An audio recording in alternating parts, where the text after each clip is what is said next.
Мия, пожилой мужчина, зарезал зятя, своего племянника. Полиция Таджикистана сообщает, что арестовала 74-летнего мужчину, обвиняемого в нанесении телесных повреждений своему зятю и племяннику. 18 июля семейная ссора в семье Навруза Эшматова, 74-летнего жителя Джайхунского района, закончилась дракой на ножах. Источник пояснил, что после ссоры Эшматов несколько раз ударил своего племянника, зятя, ножом.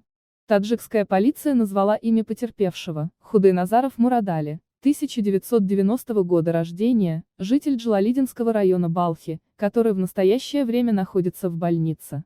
Сам обвиняемый, который в настоящее время находится в СИЗО, заявил, что пытался ударить потерпевшего в левую руку.